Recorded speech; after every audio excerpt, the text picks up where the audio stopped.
બીસીએની ચૂંટણી હવે ગણતરીના કલાકોમાં જ યોજાવાની છે, ત્યારે તે પૂર્વે ક્રિકેટર ઇરફાન પઠાણ કે જેઓનો એક વિડીયો સામે આવ્યો હતો જેમાં તેમણે બીસીએ પર ગંભીર આક્ષેપો કર્યા હતા, ત્યારે આ આક્ષેપોને વળતા પ્રતિક્રિયા આપતા રિવાઇવલ ગ્રુપના પ્રમુખ પદના ઉમેદવાર કિરણ મોરેએ વળતા પ્રહારો કર્યા છે.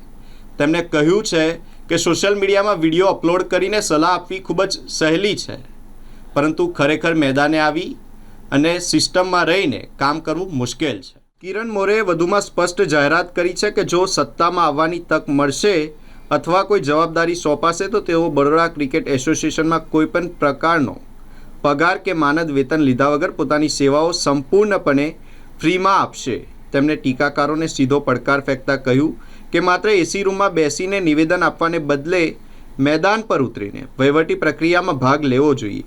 આ નિવેદન દ્વારા તેમણે સ્પષ્ટ કરી દીધું છે કે તેમના માટે પદ કરતાં સેવા વધુ મહત્ત્વની છે અને તેઓ ક્રિકેટના વિકાસ માટે સંપૂર્ણ રીતે પ્રતિબદ્ધ છે. તેમના આક્રમક અને સ્પષ્ટ વલણથી વિરોધી જૂથમાં ચર્ચાનો માહોલ ઊભો થયો છે. મને ખબર નથી આ જવાબ મને આપવો પડે કે નહીં, પણ આપી દઉં છું જવાબ, કારણ કે જેનું કનેક્શન નથી, તમે ઇન્વોલ્વ નથી. જ્યારે ઇન્વોલ્વ થાવ તો તમને ખબર પડે કે સ્તર ક્યાં છે. લાસ્ટ યર અમારી 7 ટીમ ક્વોલિફાય થયેલી હતી નોકઆઉટમાં. બિલકુલ છોકરાઓ ફાઇનલમાં હારી અંડર-15માં, અને બીજી છોકરાઓ પણ સારું પરફોર્મન્સ કર્યો. મુશ્તાક અલીમાં અમે ફાઇનલમાં હારેલા છે, નોકઆઉટ સેમીફાઇનલમાં હારી ગયેલા છે. આઈ થિંક હાર જીત તો થાય, તમને ટ્રોફી મળે, તમારી જે ટ્રોફી આવવાની ત્યારે ટ્રોફી આવશે બિલકુલ.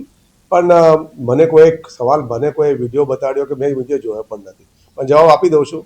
ભાઈ તમને આવવું પડે, એસોસિએશનમાં કામ કરવું પડે, અને તાપમાં થોડો ટાઈમ વિતાવો તો મજા આવે કામ કરવા.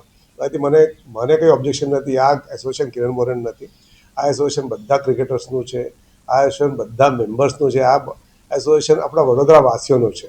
જે સ્ટેડિયમ બનાવ્યું છે it is for Baroda's people, Baroda's members, Baroda's cricketers. So I think મજાની વાત છે કે આટલું મોટું સ્ટેડિયમ બનાવ્યું છે આપણે, એનો લાભ ઉઠાવવાનો તો લોકો કમ્પ્લેન કરવા વધારે આવી રહ્યા છે, અને જે કમ્પ્લેન કરવા આવે છે એ અમારા સામે ઇલેક્શન લડી રહ્યા છે. એ લોકો જ ખાલી કમ્પ્લેન, બાકી કોઈને કોઈ ઇસ્યુ નથી.